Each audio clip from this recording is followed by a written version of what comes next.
parmi les lecteurs de la Bibliothèque nationale à Paris, un homme travaillé, théoricien reconnu de cette école historique française qu'on appelle l'école des annales. Ce jour-là, Fernand Braudel feuilletait un petit livre, les mémoires de Guy Patin, médecin à Paris au XVIIe siècle.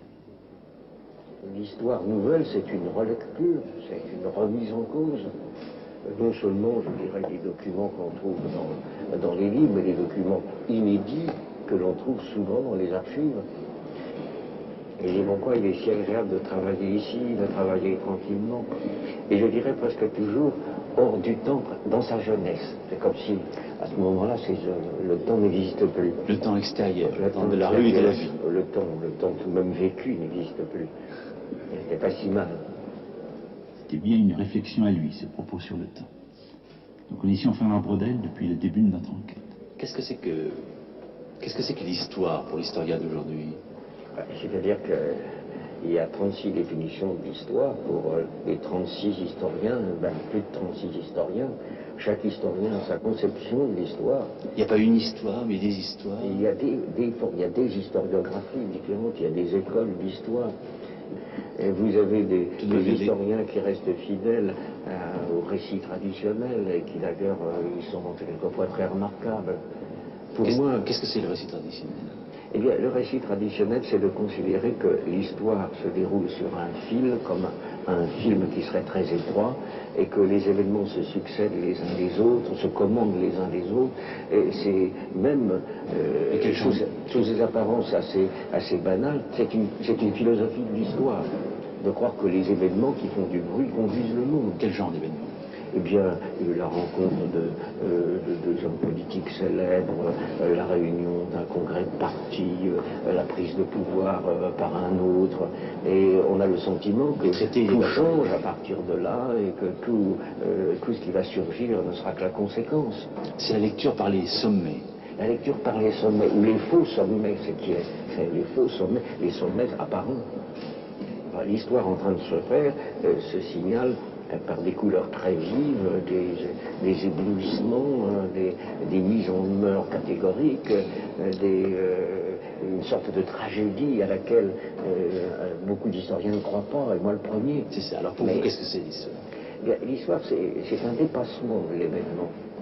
C'est un dépassement de l'événement parce que je ne crois pas que ces nouvelles sonnantes, comme on disait au XVIe siècle, elles soient l'essentiel de la vie des hommes. On s'aperçoit que les guerres dont on parlait tellement n'empêchent pas l'essor de l'économie. On s'aperçoit que les périodes soi-disant de régression signifient pour la masse des gens qui vivent à cette époque-là une amélioration de leur vie quotidienne, une montée des salaires. C'est-à-dire qu'on cherche de plus en plus, un mouvement qui est un mouvement général, une histoire majoritaire. Alors l'histoire majoritaire, ce n'est pas l'histoire des quelques personnes qui sont sur le pavois ou sur le devant de la scène de ce théâtre du monde. Il a écrit un grand ouvrage qui fait autorité, La Méditerranée et le monde méditerranéen. Titre étrange, de prime abord, qui évoque la géographie plus que l'histoire. Les chapitres s'appellent par exemple L'unité physique de la Méditerranée, le climat et l'histoire, ou bien L'unité humaine, routes et villes. Écoutez. La Méditerranée n'a d'unité que par le mouvement des hommes, les liaisons qu'il implique, les routes qui le conduisent. Ce n'est pas l'eau qui lie les régions de la Méditerranée, mais les peuples de la mer. L'important n'est pas d'en montrer le pittoresque, d'accompagner Cervantes sur les pistes espagnoles, de Venta en Venta, de naviguer en lisant les journaux de bord des vaisseaux marchands ou des corsaires, ou de descendre la Dige à bord des Polchieri, grosses barques de charge de l'Adveronne, ou de se mettre sur l'eau pour se rendre à Venise, à Fusina, au bord de la lagune, en compagnie des bagages de Michel de Montaigne. L'important est de voir ce qu'un tel réseau implique de rapprochement, d'histoire cohérente. À quel point le mouvement des bateaux, des bêtes de somme, des voitures, des gens eux-mêmes, rend la Méditerranée une, et d'un certain point de vue, uniforme, malgré les résistances locales. L'ensemble de la Méditerranée est cet espace mouvement. Ce qu'il aborde, guerre, ombre de guerre, mode, technique, épidémie, matériaux légers ou lourds, précieux ou vils, tout peut être pris par le courant de sa vie sanguine, porté au loin, déposé, entraîné à nouveau, véhiculé sans fin, voire rejeté hors de ses limites.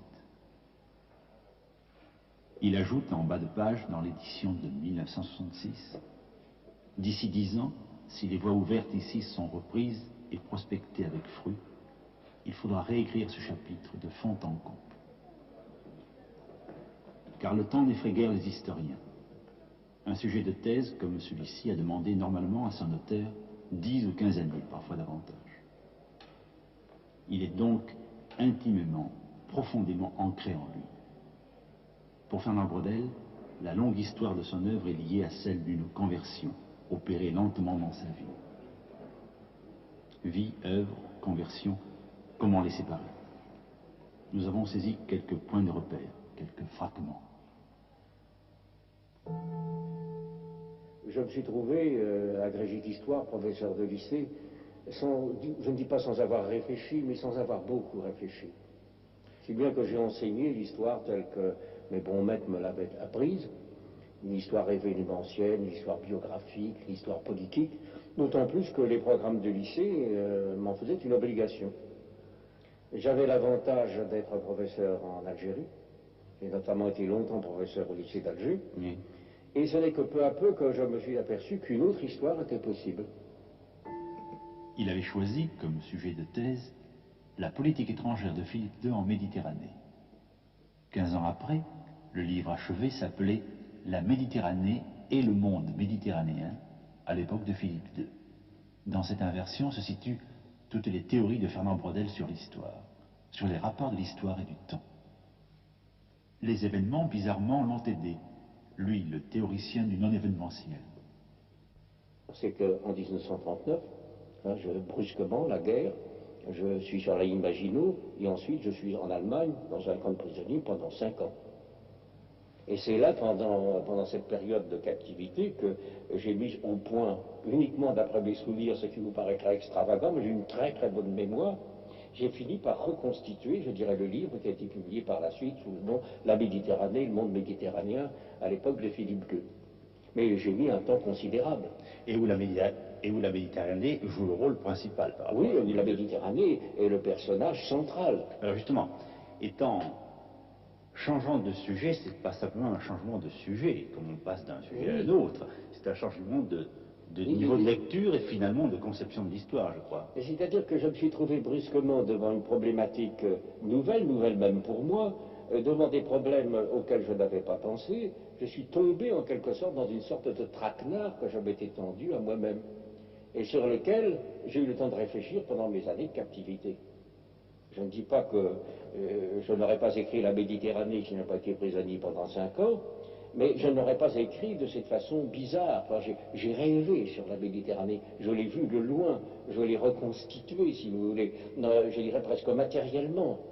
Et au milieu de ces années de la Seconde Guerre mondiale, qui ont été pour tous les Français, mais moi aussi en particulier, assez désagréables, et vous étiez accablé par les nouvelles de la propagande allemande ou de la propagande des Alliés.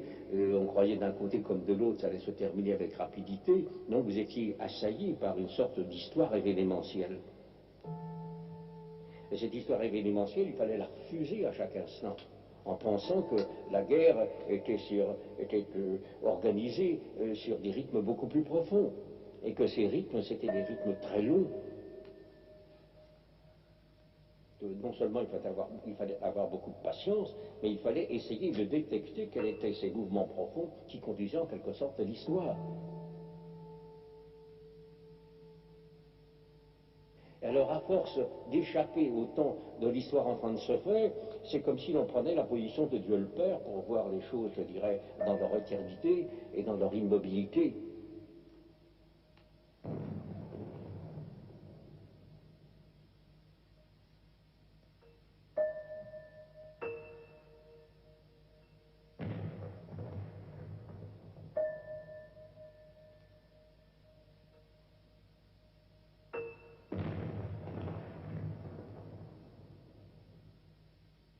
Oui, ce sont des époques où on se sent pris par l'urgence et un peu le terrorisme des événements, enfin, qui vous presse. C'est une très bonne formule.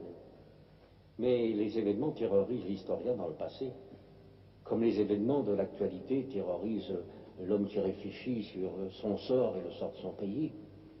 Enfin, l'essentiel, c'est de se libérer, de dépasser cette première réalité émouvante et qui fait trop de bruit. Les nouvelles qui font du bruit ne sont pas forcément les nouvelles les plus importantes. Il y a des phénomènes sous-jacents qu'on n'entend pas, dont le glissement est imperceptible et qui changent, je dirais, la vie du monde, la vie de tous les êtres humains et votre propre vie. Et c'est pourquoi je suis arrivé, je dirais surtout pendant ma captivité, à cette conception qui est une conception, je dirais, très défendable. Je l'ai présentée si souvent que maintenant on mettrait en doute ce que j'avance, ça ne me paraîtrait pas raisonnable. Ça signifie, si vous voulez, que le temps de l'histoire, le temps des hommes, le temps de la vie sociale, c'est un temps multiple. C'est un temps multiple qui est formé de temps très brefs, de temps plus longs, de temps très longs, et de temps, je dirais, de longue durée, et qui peut sembler immobile, qui n'est pas immobile, mais qui peut sembler immobile. Donc de vitesses différentes. Enfin, vous avez comme si le temps qui était lâché dans la vie des hommes sortait d'outres, vous connaissez les outres d'Éole, oui, sortait d'outres différents avec des vents qui ne sont pas des vents de même force, de même puissance, de même largeur et surtout de même vitesse. Et donc, qui entraîne les hommes à des vitesses différentes. Qui entraîne les hommes, non, parce que c'est une décomposition très théorique. En réalité, toutes les vitesses de l'histoire sont vécues par les hommes au même instant. Enfin, je suis traversé par des phénomènes qui sont des phénomènes de très très très longue durée. Je parle une langue qui est la langue française. La langue française remonte très loin. Je me rattache à une civilisation dont les racines s'en vont à des siècles en arrière, etc. Je pratique une religion qui, mon Dieu, existe depuis des siècles et des siècles. Donc je suis pris dans une partie de moi-même par une histoire qui est une histoire très ancienne. Et dans un autre domaine, je vis sur des vitesses différentes et j'ai l'illusion dans ce monde, je dirais, de mouvements divers, j'ai l'illusion d'avoir des responsabilités, donc des libertés, de pouvoir choisir entre telle possibilité et telle autre. Je crois que dans une théorie comme celle que j'expose, la liberté de l'homme est beaucoup plus restreinte qu'elle ne le paraissait, je dirais, aux historiens une vingtaine, une trentaine d'années, et qui croient qu'un personnage est vraiment maître de son destin, qu'il est capable de choisir d'aller dans un sens ou dans l'autre, alors qu'en réalité, il est comme tout le monde, il est emporté par le courant de l'histoire, par la masse lente. Il est aussi violente. Il est aussi en partie maître. Il est aussi maître. Mais non, il est maître. Il faudrait qu'il ait la conscience exacte du temps qu'il est en train de vivre. Enfin, s'il se laisse prendre aux apparences, s'il se laisse prendre à l'histoire clinquante du monde, alors il agira, je dirais, à la superficie de l'histoire, à la superficie des événements. Alors que le problème, c'est de chercher l'appui, en quelque sorte, des mouvements les plus profonds.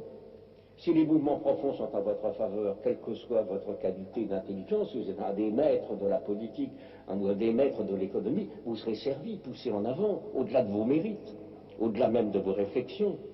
La grosse difficulté, c'est de faire exactement le point